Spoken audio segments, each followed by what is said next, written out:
It's the 31 Days of Horror 2015, and as you can see, I've brought Lesley back. It's been like a year since you've been in a video. No. Yeah? Yeah. I think it was October last year. Probably, yeah. And this is day 2. And for those of you who don't know what the 31 Days of Horror is, for me, everybody has a different way of doing this. For me, it's 31 horror films during the month of October, which I have never seen before. Now, for Lesley, that's not too hard. I see a lot. Yeah. When I come over. Yeah.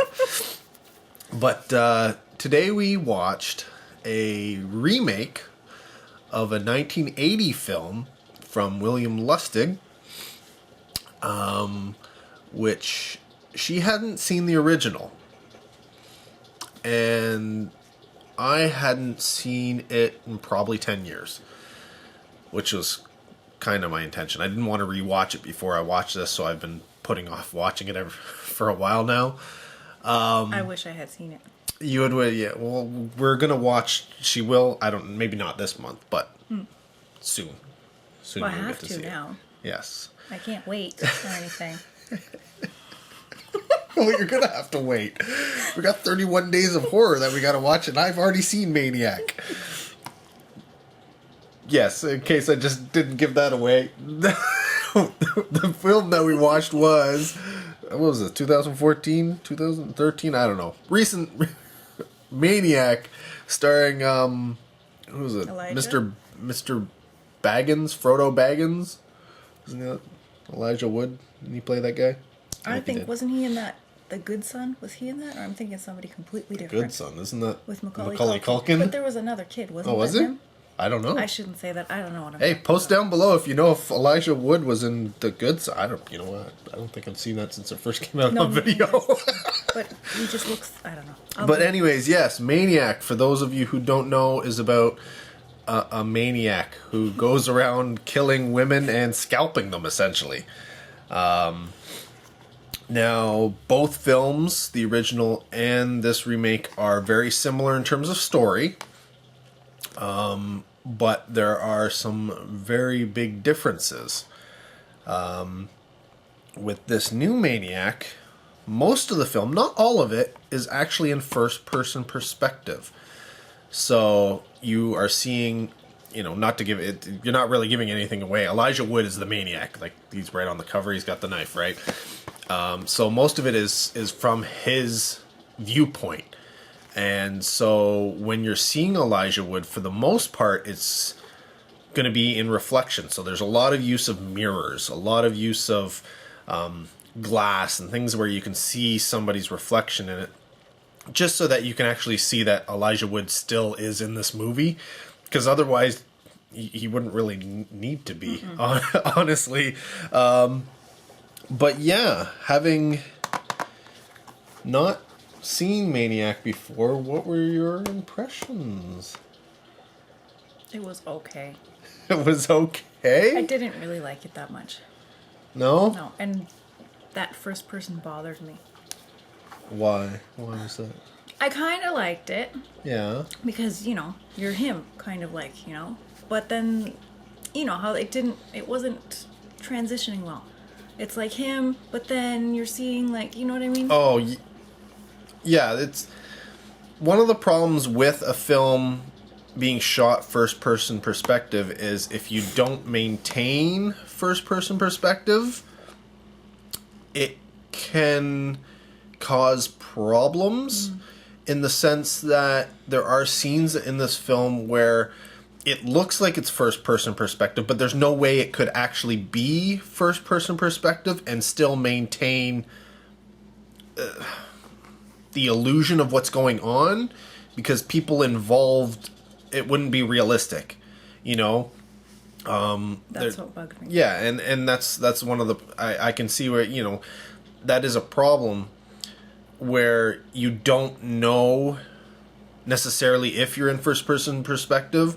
Now, most of the time you are, but there are a few scenes where I almost think it was slightly done by mistake in the sense that they were probably shooting it first person perspective, but at the same time, it wasn't until later on, and they had probably already shot stuff, that they realized this doesn't work. But we have to include it. It's part of it's part of the film. It's part of the story. We can't just cut it out. And it's one of those things where you're looking at it, you're like, but how can somebody not know that that person is right there? There's no reason why they wouldn't. Because you're so close. You're so close. It's like, here's a first person perspective. Mm-hmm. Exactly. How does this person not know I'm right here, right? Like, it doesn't work. Unless this person is blind. But you'd still sense, you know? Yeah, but they wouldn't know it. Like, there are moments where there's the sense. Like, there's a woman in a bathtub, and she gets the sense, and she takes off, and then obviously sees the killer type thing. But until then, it's a very... what was it? There was a film about a blind woman. I don't know if you ever saw it. Jennifer 8 or something like that. I don't know. But... Yep. And there's, and it's very much about that, and it's a killer, and the killer has, taking photographs and stuff, and there's a bathtub scene, right? And he's in the thing, and she's blind, so she doesn't see anything, obviously, and the killer's, like, right there, but she senses he's in the room eventually, and then she freaks out, right? And that scene reminded me very much of that, because she's, got something over her eye. She doesn't see him, and he's in the room. He's there, and he's sort of, going on. It's very short, but she senses that he's in the room, and she takes off the blindfold, and then things progress from there. So the one thing I was surprised, we had gone to see Green Inferno last week. Yeah, last week. And... I saw it at the world premiere, and so I was going to see it again. She had never seen a gore film, a cannibal film. No. And so this was something. You did research beforehand. Yes. What do you mean? What do you want me to say? Well, what did you do? What? I looked up stuff? That? Yeah. I have to say that. That I looked up a gore website. Yeah, she looked up a gore website. Because I don't know what was going through your mind. Like, that's like saying, I'm going to go look up something like sexy kitten skateboards, and you just type sexy kitten into a website and wonder why 60% of it, is porn. And she's going to a gore site, and she's like, the stuff she's seeing, she's like, what is this? You told me this is a gore movie. And I was like, well, yeah, it's a candle. It's going to have a lot of gore. So she watched that, and she got out of it, and she was like, oh, that wasn't as bad as I thought, right? And finishing this movie, she was like, oh my God, this was so much worse than Green Inferno. It was. And I'm thinking, did you just call a slasher film worse than a cannibal movie? Yeah. Because it was, I mean, I don't want to say what they did, in this movie. Well, they scalp people. Yeah, okay, but, you know what that is, but then you see it and you still know it's fake, and it just, in the beginning, it was so fake, right? And I was like, this is ridiculous, really? This is so not real, even though it should look kind of real. Then I think he got, I don't know, not that he got better, but it kind of was more realistic to me, and it just was so gross, and it was just so gross. I couldn't take it. I was like, I don't want to watch that anymore. Yeah, and it's understandable, right? Like, Green Inferno is played very light. It's played comedic. So, in that sense, it's like anything. Like, you're watching a horror comedy type thing, right? Somebody gets their head knocked off, even though, blood and stuff's just going everywhere and nuts. It's because it's played light, you laugh at it. Green Inferno tries to stay in that kind of vein. It's not laugh out loud funny, but it's very lighthearted, and there are some chuckles. This one, no. Not at all. I mean, you could laugh if you're a sadistic bastard, but it is a very sadistic film, especially considering it's all first person perspective. Like, you are the killer in this movie.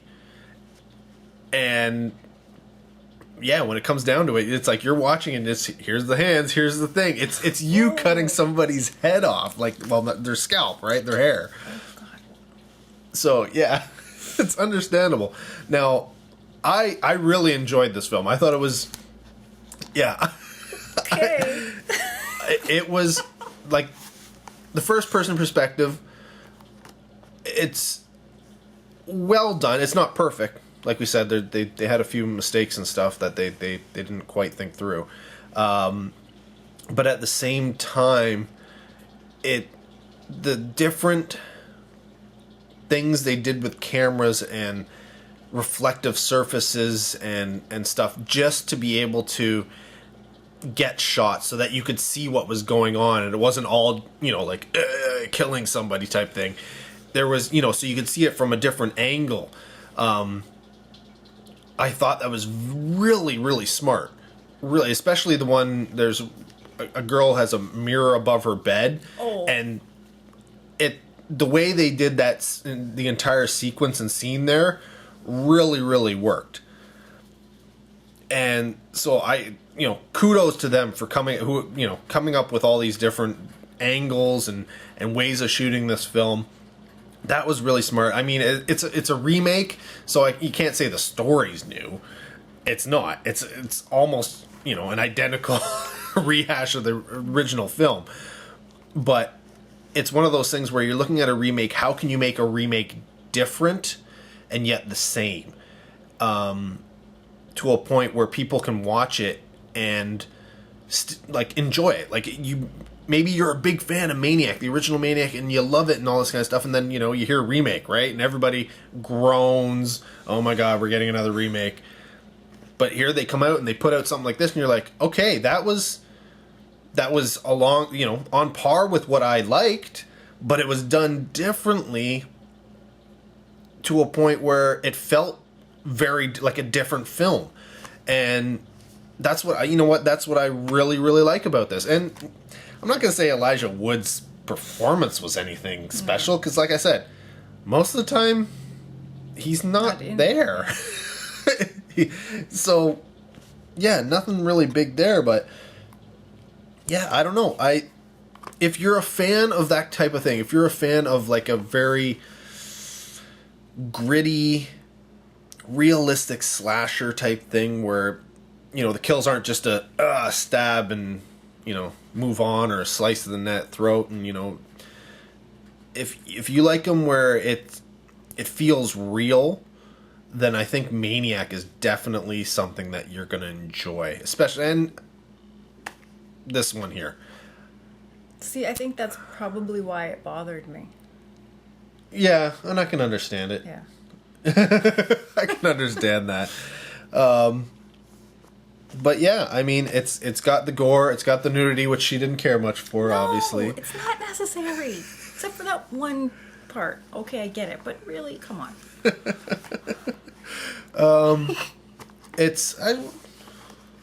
I didn't find it overly scary. Like, there's no jump scares, because you're the killer, right? Yeah, so exactly. I guess there's one at the end. Mm-hmm. Would be maybe one jump scare out of it. It's not really tension filled. Like, again, you're the killer. You're playing the role of the killer, so it's not really supposed to be scary that way.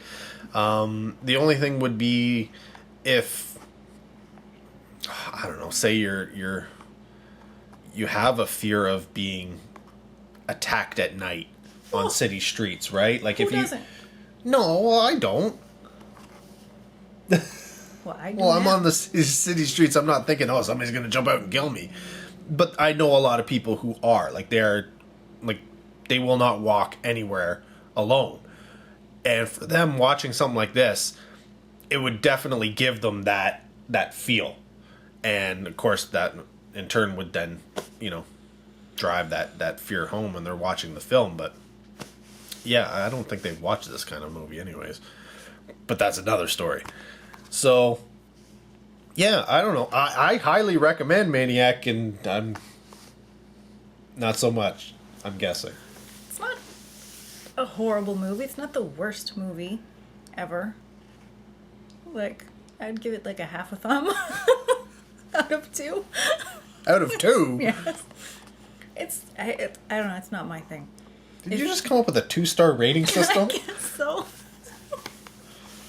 I guess, the 2 thumbs up, she's saying it's got somebody's done this to it or something. I don't know. Sure. Yeah, I don't know, but that's I honestly I'll watch this. I don't know how many times I'll watch, but I'll definitely be watching it again. Oh my god. Wow. I'll watch Sight again. If I'll watch Sight again, then I'll watch Maniac again. Oh my. You need to put like a link about that one that we did, because that's pretty bad saying that. Yes, if you don't know, we're referring back to last year's 31 Days of Horror and a movie we watched, which we both deemed the worst film we've ever seen. So bad. And I've seen a lot of bad ones. But I will subject her to some stuff that may not be as good as Sight. We'll find out. I haven't seen them. Oh no. So stay tuned for more 31 Days of Horror. This is day 2. And Lesley and Rob signing off. Till next time, take care. Have a good one.